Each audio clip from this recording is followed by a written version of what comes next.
You guys are ready to start the next meeting? Board services, y'all ready?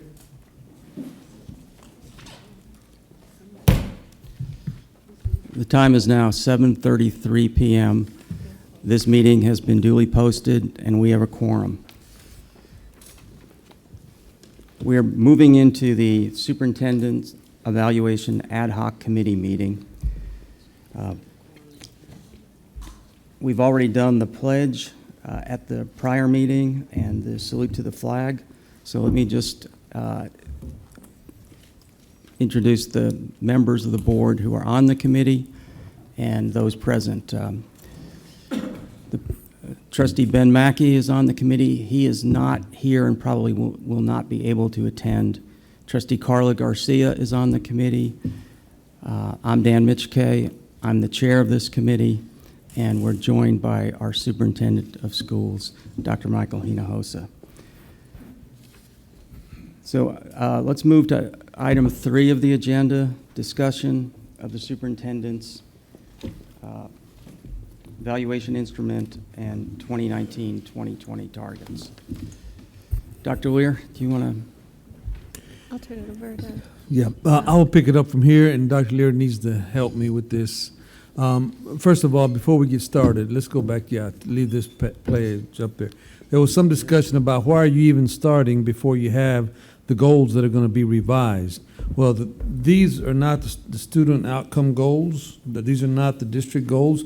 This is part of the incentive plan that's in the newly adopted superintendent's instrument, contract. So what we've done is started on this because there is a deadline, and that is November the 30th. These need to be adopted, and then as a practical matter, the November meeting is actually earlier. It's before Thanksgiving. So this is the first meeting. It's a very high level. We have 3 incentives to lay out. We apologize for not getting them to you earlier, but I've been in conversation with Dr. Lear and our chair, Dan Mitchkay, regarding these. So there's no action we want you to take tonight. We have 3 that are baked and ready to present. We have 1 that we've had a lot of discussion about, a 4th one, but we can't come up with something that is ready for prime time. So we'll tell you what it is when we get there, and then if you want us to continue to proceed, we will. One of the things we're looking at is can you present that's quantifiable, that's measurable, that's refereed, so that there is no questioning the motives or questioning the issues. So with that being said, let me pass the deck around, and then we'll just get started from here. And we'll stop at each incentive and then talk about the why and then get some direction from you. Dr. Hinojosa, just as background for everybody, superintendent's contract provides that the board can set up to 7 goals for the superintendent, and these are performance-based goals. And with respect to each one of those goals, if the goal is achieved, there is a $20,000 compensation bonus attached to each of those goals. If the goal is not achieved, then the bonus money is not paid. And in preparing for this meeting, the administration has proposed 3 goals and that we're about to go over that they've discussed with me, and then there's a 4th one that we'll talk about. And then anybody else can talk about other goals after that they think would be appropriate to consider. Okay, thank you. Dr. Lear. Yeah, thank you for that clarification. We'll start with item number, incentive 1 on slide 2, and that's that 73% of the early college and P-TECH students will graduate with an associate's degree. When we talk, these are the 3 standalones, the Samuel and Spruce, and then the 8 that are in cohort 1 of P-TECH. Next year, this number will be bigger, but this is the current number of students that we have in this senior class. If you look at slide 3, the reason that it is rigorous is this has been our pattern of 58% to 63% to 66%, and we're targeting 73%. The national average, and we have a source there, it's AIR is a research organization, that says only 1 in 5 early college high school students actually graduate with an associate's degree when they graduate from high school.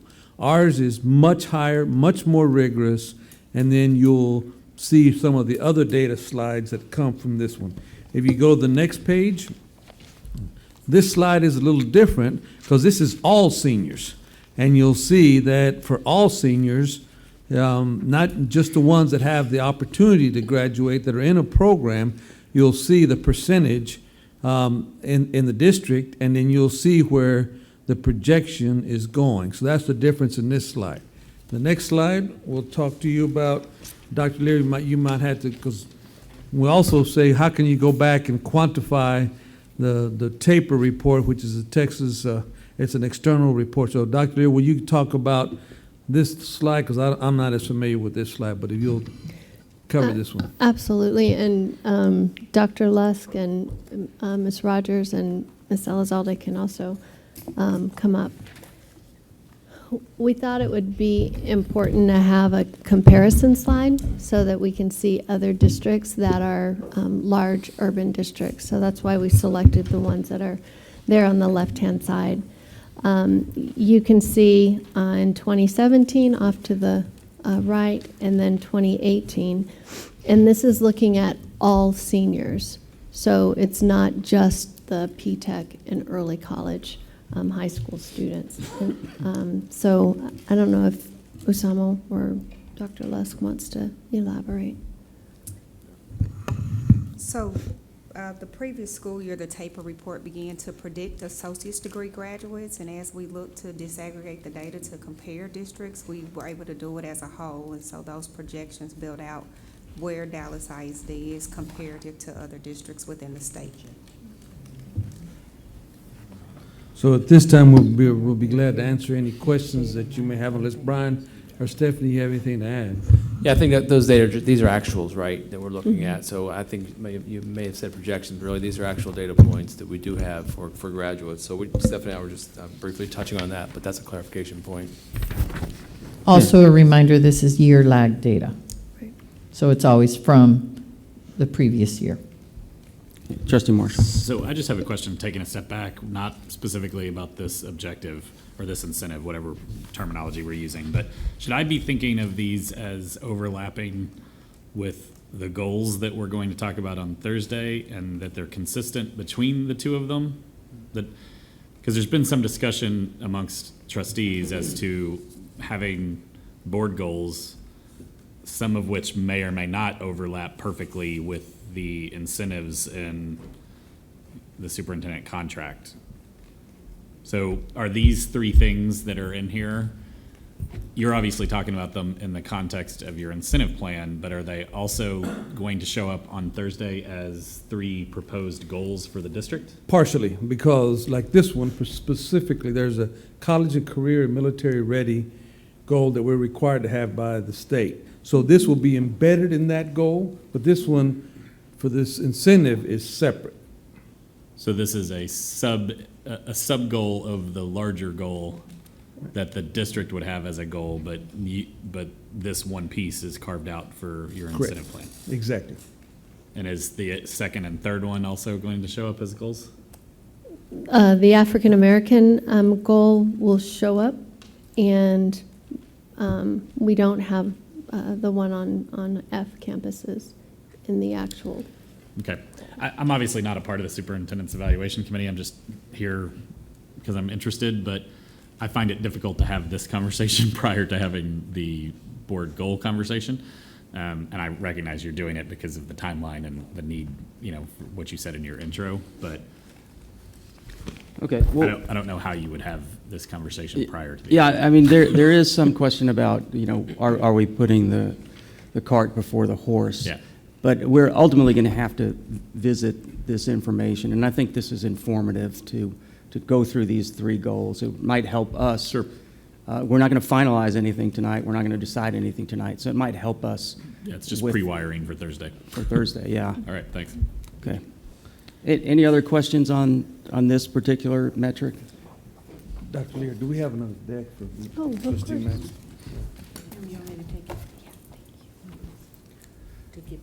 Maxie, I think. If there are no other questions, let's move on to the next goal. I have a Oh, question. I'm sorry, Mr. Mitchell. Trustee Garcia. Yes, question on, this is on. So what we're looking at for the incentive goal itself is we're saying we expect 668 students total to have that associate's degree to meet that goal. Correct. Okay. And remind me, these associate degrees are tied to high demand living wage credentials for students? Correct, and I would say it considers the standalones as well. So it's both the pathways that I think you're referencing, high demand jobs, but also the early college standalones, which are more about getting core complete, and then offer a student a pathway into the four-year university. Do you want to add to that? Now, a student graduating with that associate's degree would not require any remediation if they were to want to use that credential to go into more higher education, for example, in a bachelor's degree? Well, that's something that depends. Brian and his team have been working in North Texas. I had a conversation with someone external today. In North Texas, there's a great alignment between all of our four-year institutions in North Texas and these ability to gain these associates. Now, if you apply to Texas State or UTEP or somewhere, or the UVA, Virginia, then there may or may not be agreement that these credits will apply. That is our intent, but we can't control higher ed, but we know that within North Texas, we have worked closely with every university. Brian, add? Yeah, or yes, sir. Just to add a piece to what you're saying, the North Texas Community College Consortium has helped build pathways to ensure that our students can go from a 2-year to a 4-year. And so, as we referenced last time, we'll have a fair for students to be able to make that connection. But yes, there are pathways for all of our students, but there are also opportunities for high-demand jobs.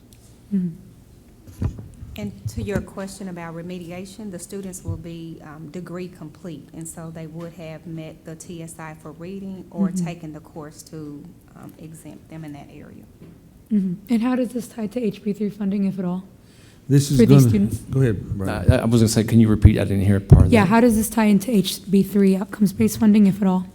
Well, I mean, for HB3, obviously, if our students are TSI met, and then they graduate with an associate's, that's one way it triggers funding, right?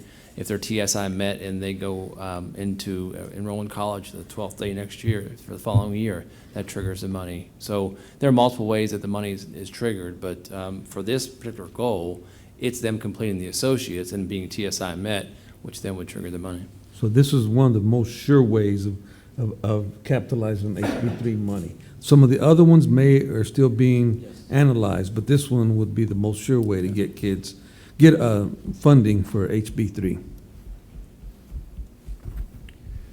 Okay, let's go to goal 2. All right, let's go to the second incentive, decrease the number of F schools to 0. As you know, we've been on a very positive trajectory in the last 4 years, from 37 down to 4, then back up to 8. You see some of the comparison districts and the percentages, but also need to tell you that now officially, since we have voted, the board has voted to support our recommendation to close 1 school, we're down to 7. And then also, let me also tell you that this is a very rigorous process, because we have 12 other schools that got a D, and if you get 2 Ds in a row, then you get an F. So if any of the D schools, so we have 19 schools that we have to get out and to a competing level in order for us to accomplish this goal. You'll see, so that's kind of it. Ms. Elizalde, you had anything to add to that one? It's pretty simple. We'll know it, we do it, or we don't. Trustee Marshall. I love this one. Okay.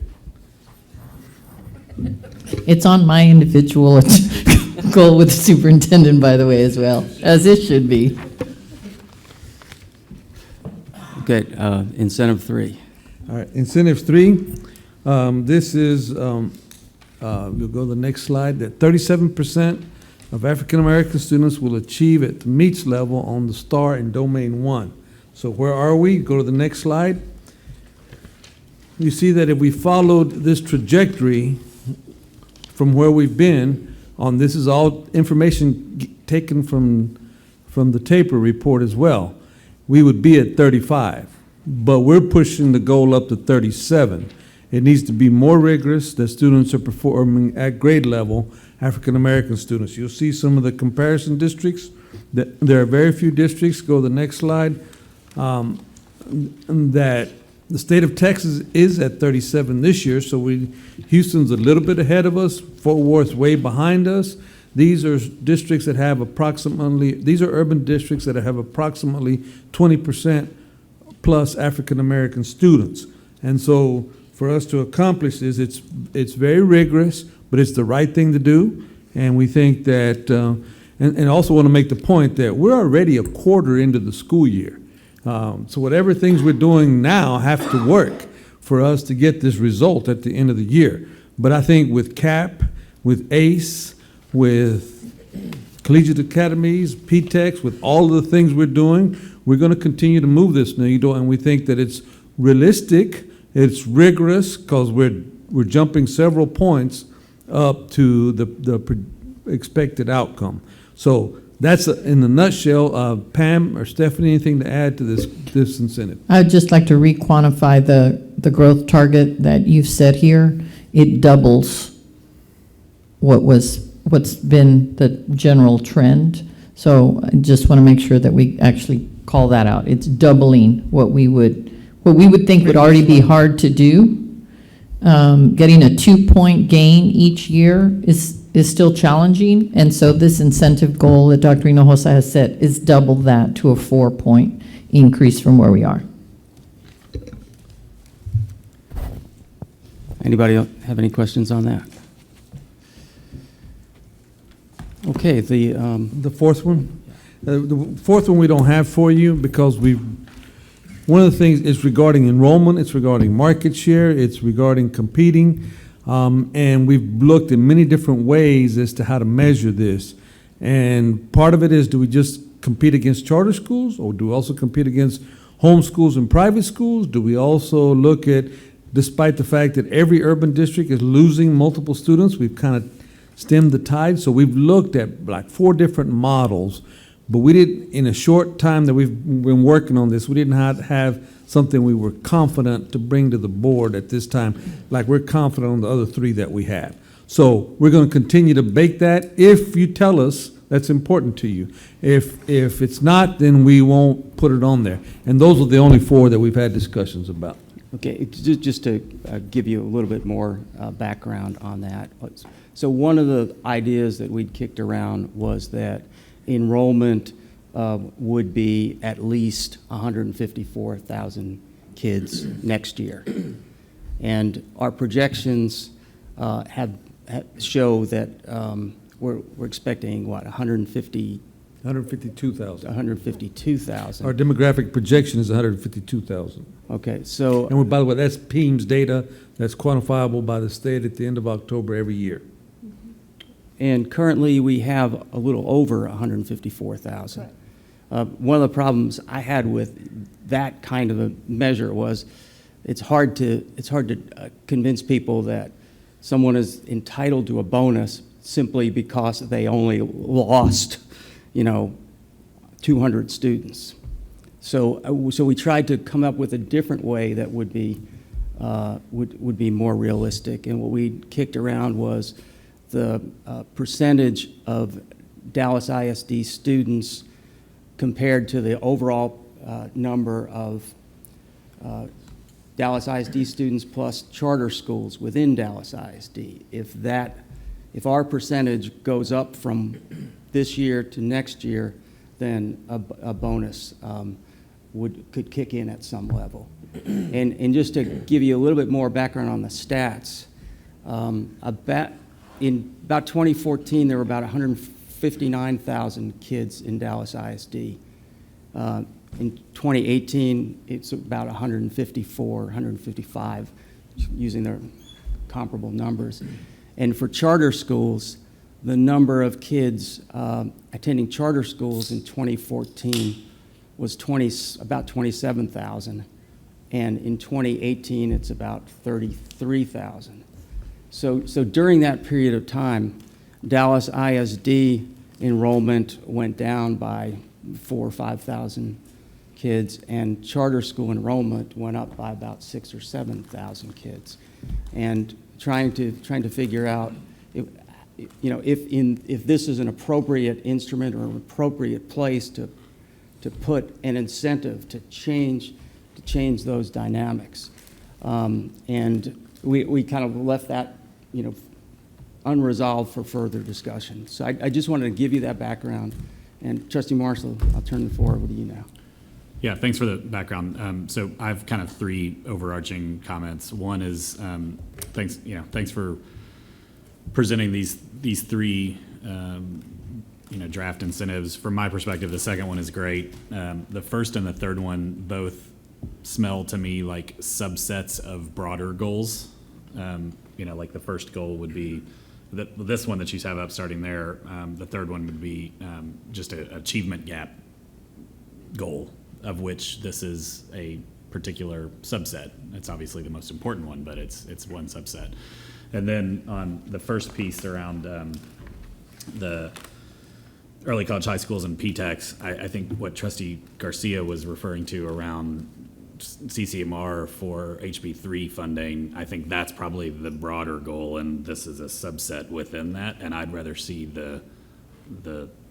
your incentive package tied to the higher level goal, not the subset goal underneath it, if that makes sense.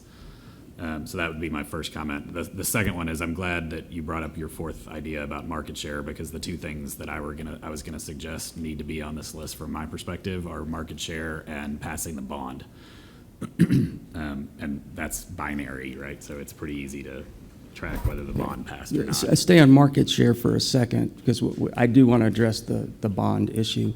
Okay. Do you have more to say about so market share? I was just going to say those are the couple two that I would like to see on the list. And then my third comment around market share, just addressing Trustee Mitchke's comments, is I definitely think market share should be a goal. I sympathize with the idea that you don't want to provide an incentive off a loss number, which is a challenge that I think we need to figure out.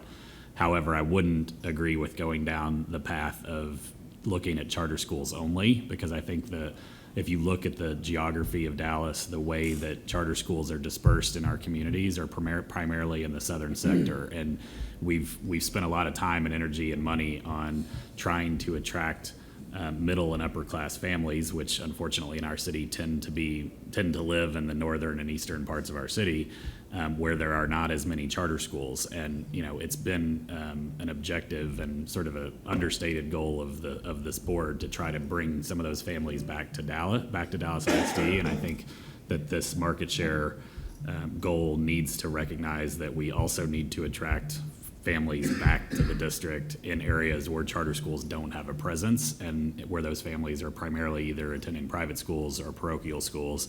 And this goal, I think, should focus on those students as well. So I don't like the idea of only looking at charter school market share gain. I think it should include private, and I think it should be all students in our geographic area. Those are fair comments. We were not able to come up with one that we thought. Yeah, and I don't have a silver bullet. I'm just, that's my frame of evaluation here. Thanks. Okay. Trustee Garcia. Yeah, so Trustee Marshall, just to understand a little bit more what you're saying is it's more of a concern of the socioeconomic diversity of our schools and our campuses tied to market share. Yeah, I want to improve socioeconomic diversity and at the same time improve market share in all parts of the city. Mm-hmm. And gaining market share from charter schools is one important component of that. But much like I articulated earlier, I view that as one subset of a broader goal. The broader goal is grow market share. A subset of that is take share from charter schools. Another subset of that is take share from private schools. Another subset of that is take share from parochial schools, and then take share from homeschooling. And I think all of them are important, and that we should evaluate the superintendent on the broad goal, not the sub goals. Okay, we did discuss passage of the bond as another goal, and the concern with that is that the superintendent can help us pass a bond by creating a district that's moving forward, increasing public confidence, increasing student opportunities and achievement. but he can't campaign.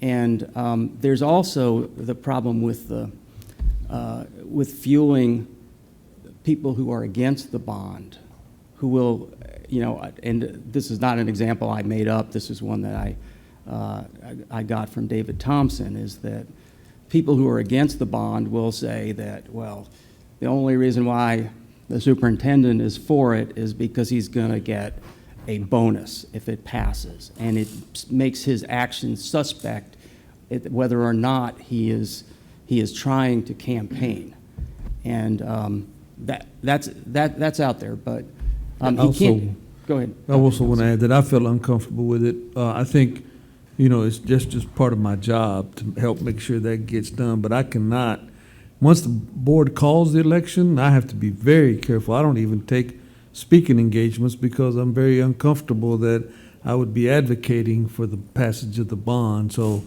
Dan and I agreed that we really didn't want to go there, didn't want to put ourselves in that crosshair. It's an important thing to happen, and that's what we're going to work towards, but I don't feel comfortable that I should get rewarded for it if it passed.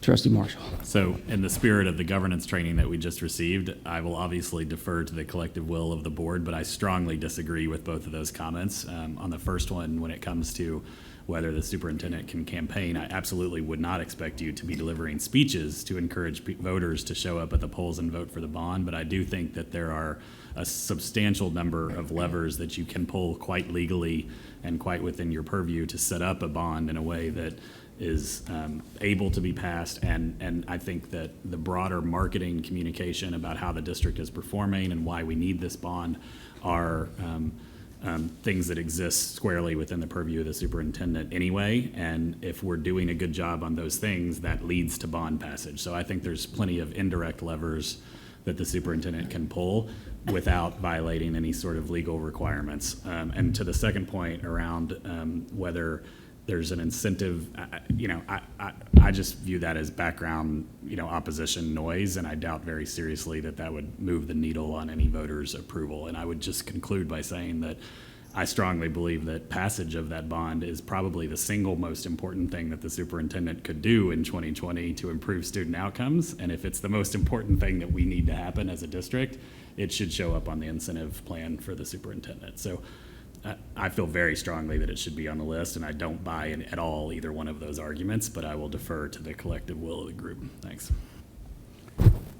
Anyone else? Dr. Hinojosa, anything else?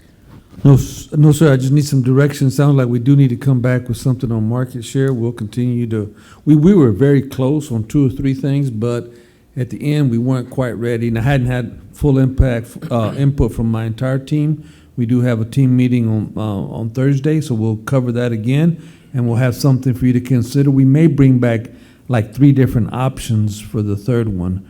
For the fourth one for market share, so you'll have multiple things to consider. So let us bring that back. We have when's our next committee meeting?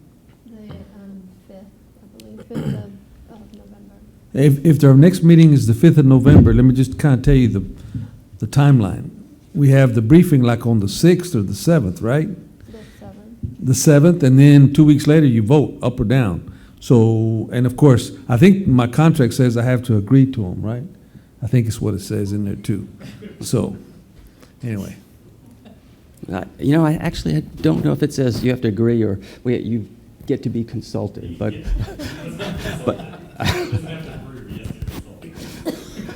okay, President Henry and then Trustee Flores. So when you're talking about the recapture of charter or private schools or other, and I don't know if you can measure this, but to the extent we can measure folks that are even, leaving the district at certain levels and how we can get them back. Leaving the physical bounds of the district and going to Mesquite, Garland, et cetera, Addison. I don't know if that can be measured, but.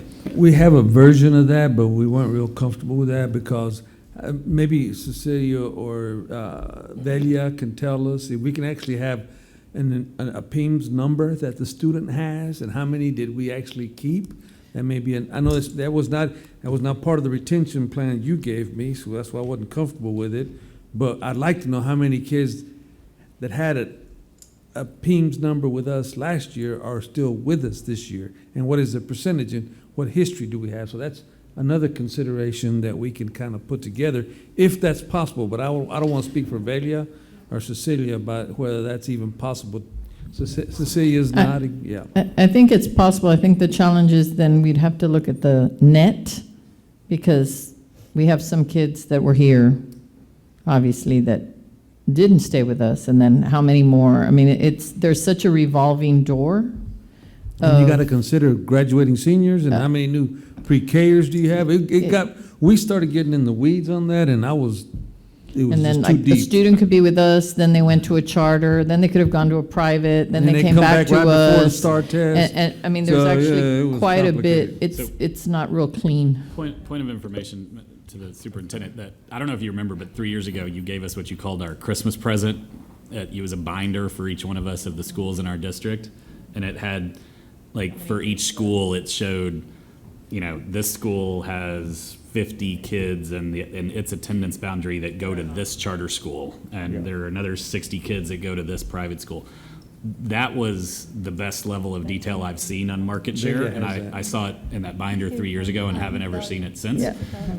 I would I love think that to be the pornographer basis get paid. on which we were calculating this number, and ideally, you would calculate it on a student-by-student basis, but we don't need to see it on a student. I mean, the goal doesn't need to be tied on a student-by-student basis. It can be aggregated and say, we may have lost these 10 kids, but we gained these 20, and the net went up, and so you met your goal. Yeah, we'll keep working on that, see what we can come back that's coherent. Trustee Flores.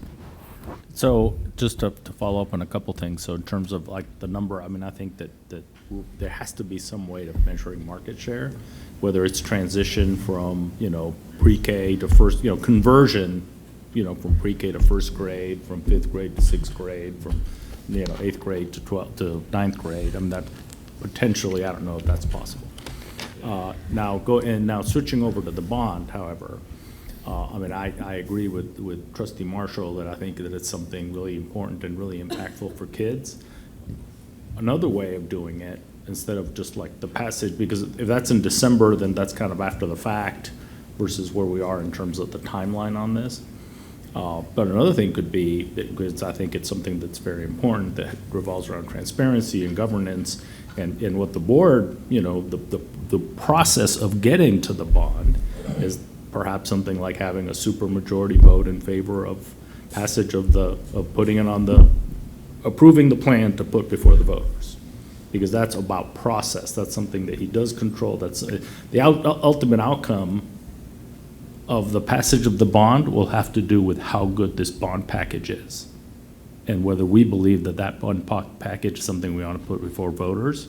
And that's something that, wouldn't have the political issues, because in fact, it's not about the ultimate passage, it's about the plan. And the plan that we're going to put before the voters. And that, do we think it's the kind of transparent, work that went into building it to then passing by the board? It's just a thought.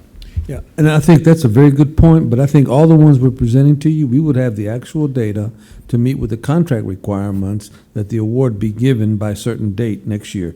The only one that didn't was one of the market share ones we wouldn't get till the following spring of 2021. And that one I vetoed because, well, now we won't, that'll be future.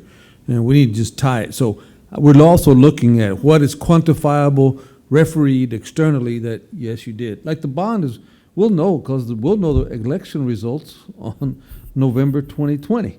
And we'll know that as meets the requirements of the contract. So we'll take that into consideration, but I still feel a little uncomfortable with that one. Good. I'm sorry. One other thing. Oh, go ahead.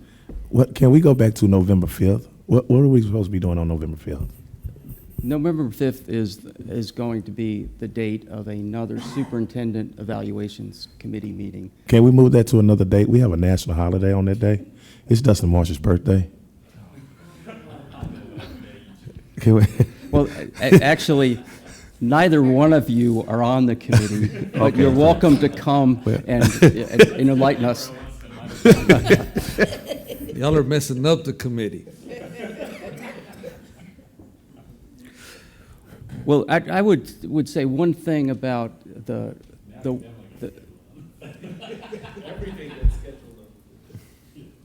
the time lag, I actually don't think that that's an overriding consideration, because even if we have to calculate it 18 months from now, it's still an important goal, and you're still going to be able to get paid for it if you earn it. So we don't want you to not be working on a goal that we otherwise think is really important, simply because it can't fit within the 1 year period. So ideally, they'd all fit within the 1 year period, but I wouldn't chuck a really good goal or incentive simply because it can't be measured exactly within that year time frame. And the second thing on the bond, I don't know what kind of benchmark data we have. It's probably worth a call to David Thompson, who's done a lot of bonds himself, and see how many. There aren't that many, I think, school districts that have incentive plans for their superintendent, but maybe see if there's any precedence out there on giving a superintendent an incentive payment based on the passage of the bond. If it's way more common than we're assuming, then maybe it's not an issue. But if this is the only one that's ever been done, maybe, we'd feel less good. Okay, anybody else have anything? Yes, Trustee Garcia. Not on the bond, just going back to this third goal on student achievement. Explain to me just the rationale for achievement versus potentially growth for our students.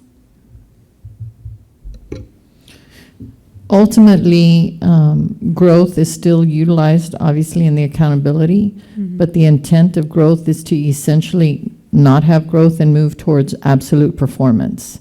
And since most of our schools are still in growth model, this was a comparison of not just saying, so that we're actually comparing, because growth models are still based on either 2A, which is student individual growth, how Stephanie does from 1 year to the next, or relative performance to students who are like Stephanie in another setting. To really compare that from one school or one district to another, you could still meet your growth goals and still not be anywhere close to domain 1. So part of this was that in order to truly say we're working to close the achievement gap, it really has to ultimately be on domain 1. In addition, this is the student group that we're the furthest behind, and you need to call it out in the name of racial equity and double your performance to catch up to the state and to pass Houston. You really has to be about absolute performance, and this is at the college ready level. Yeah, this is specifically at the meets level. Okay, the time is now 8:11 p.m., and this meeting is adjourned.